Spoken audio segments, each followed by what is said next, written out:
are back to Hidden Talents today, and we're going to start on page 20. It's Teaching Without a License.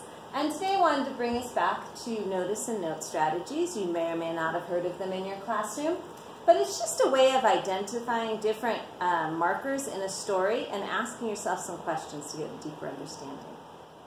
I'm thinking the two that would be the best for looking for today are going to be the aha moment and contrast and contradictions.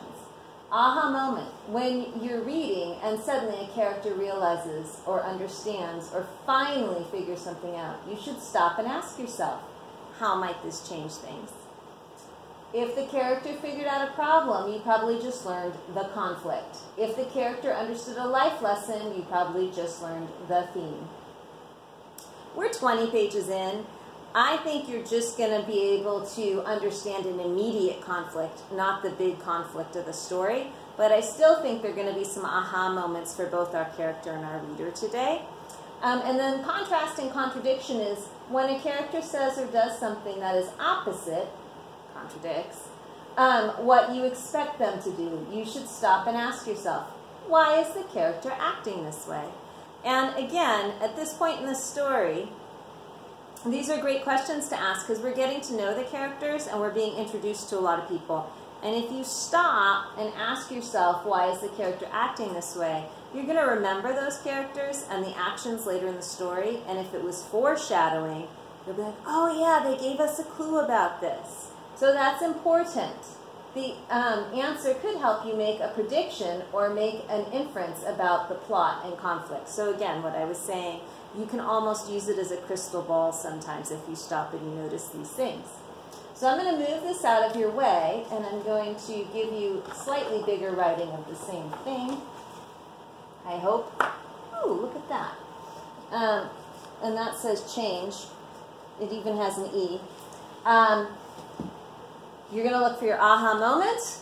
The character understands something. How might this change things? And then contrast and contradiction when a character does something opposite than what we expect. Why is the character doing that? So, I thought of a million things to say. The problem was that out of those million things, there were probably at least 900,000 that would instantly get me on Bloodbath's bad side. Chances are he didn't even have a good side. He seemed like the sort of kid who'd hurt his friends as quickly as he'd hurt anyone else. I figured the best thing to do was to let him think I was a spineless wimp who'd stand there and take whatever he did to me. I've noticed now in the few pieces I've read that David Lubar likes to use math in his stories. He's been giving me big numbers to use, and he's had the character calculating things. So maybe take a minute and notice that too. Lesson 1, Bloodbath said, moving very close to me. This is my school. The teachers might think they run it, but I'm in charge. Got it? You're in charge, I said. As ridiculous as that sounded, the parrot routine seemed the safest way to go. It took a lot of effort to keep my voice from sounding like I was mocking him, but so far he hadn't knocked my head off, so I guess I was doing okay. He reminded me of those explosives that blow up if you touch them the wrong way. Sometimes they even blow up without being touched. Two, anything you get, you share with me. You get a package from home, you share with me. He moved even closer, pressing his chest against mine. I tried not to gag as his breath washed over me. Understand? No problem, I said. You can have everything I get from my folks. That was a painless promise. I wasn't expecting anything. Mom might have a moment of weakness and think about mailing me a box of cookies or something, but Dad wouldn't let her do that. You don't reward bad behavior, he'd say to her. Bloodbath was so close now I could count the hairs in his eyebrows. 3, you tell anyone about this and I kill you. Got it? I nodded. I didn't trust myself to open my mouth. One wrong word and he'd kick the crap out of me. And if there was anything I had a talent for, it was saying the wrong word. Lots of wrong words. The craziest thing is that as tense as I felt, Part of me wanted to laugh in his face. Bloodbath smiled. Good. Now, just to make sure you understand my rules, here's a little something to help you remember. He stepped back and nodded at the other kid. Yeah, the kid said. His voice reminded me of someone who'd sucked a lungful of helium out of a balloon. He grinned, giving me a view of stained teeth jutting like a 50-year-old picket fence from his rotting gums. Here's a little something to help you remember. He punched me in the stomach. My first thought was, huh? I glanced down at his fist, which was still flat against my shirt, barely depressing the fabric. The kid had the weakest punch I'd ever felt. He'd hit me with about as much power as someone would use to burp a baby. My second thought was that it might be smart if I pretended he'd hurt me. Then they'd leave me alone. But that thought came a couple of seconds too late. If I dropped down now, I'd look as phony as one of those professional wrestlers who spends about 5 minutes reacting to a kick in the face. Lip, how many times do I have to tell you? Bloodbath asked. He reached out, grabbed Lip's shoulder, and yanked him aside. You've got to put your body into it, your whole body, and turn your shoulder like this. Bloodbath lashed out and hit me in the stomach. As his fist shot into my gut and drove all the air out of my body, I bent over, then crumpled to the floor. For an instant, I didn't feel anything other than a huge numbness. That didn't last. Moments later, the pain flared out like an explosion. I curled up, waiting for the hurt to go away and wondering if I'd ever be able to breathe again. I could dimly hear Lip through the waves of pain saying, yeah, I get it. Kind of like a swinging bat. I curled up tighter, hoping that Bloodbath wasn't going to start throwing kicks into my ribs or let Lip practice his punches on me. But it sounded like they were leaving.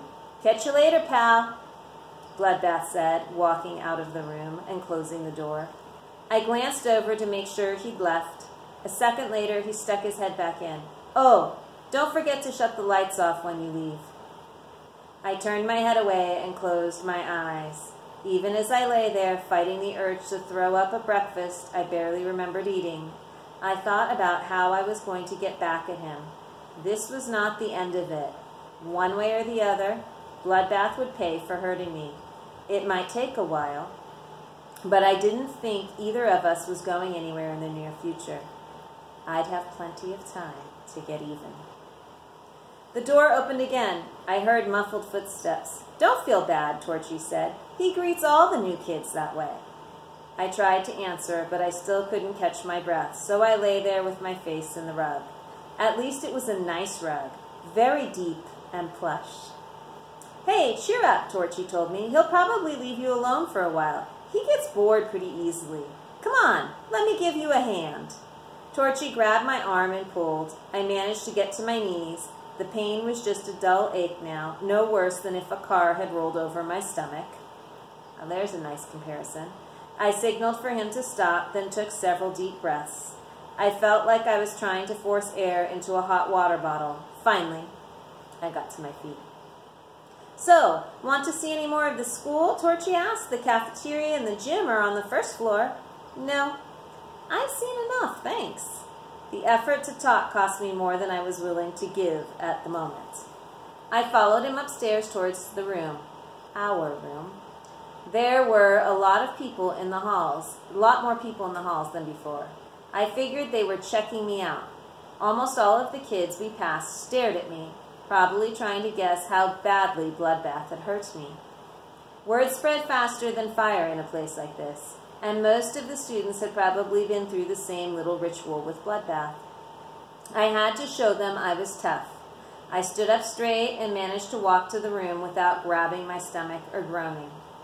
You got a nickname? Torchy asked after I collapsed on my bed. Nope. Lots of the kids here have them. I've noticed. It didn't hurt as much, but I still wasn't eager to talk. The conversation went on like that for a while, with Torchy hearing almost all of it. He kept talking as he got to work cleaning up the soggy mess of fire extinguisher foam and charred paper on top of his desk.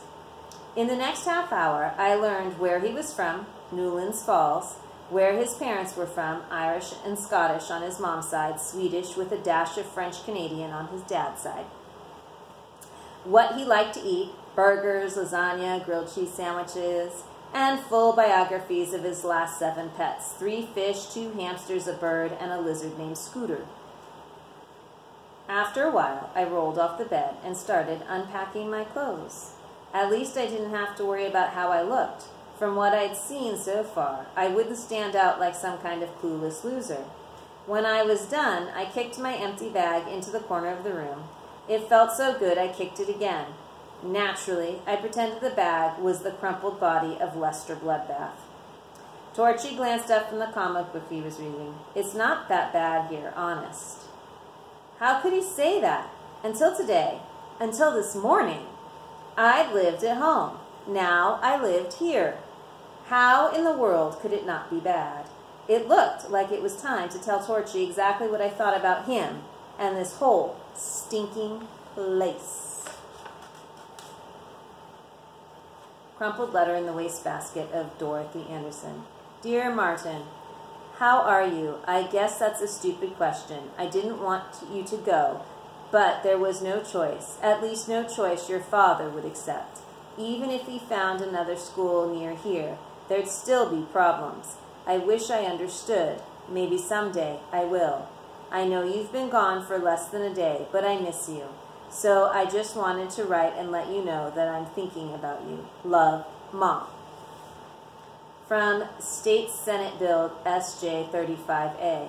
School districts in each of the specified multi-county regions are authorized to establish an alternative school for the education of at-risk students, including those students who have been expelled from public school for reasons including, though not limited to, violence, weapons violations, and disruptive behavior.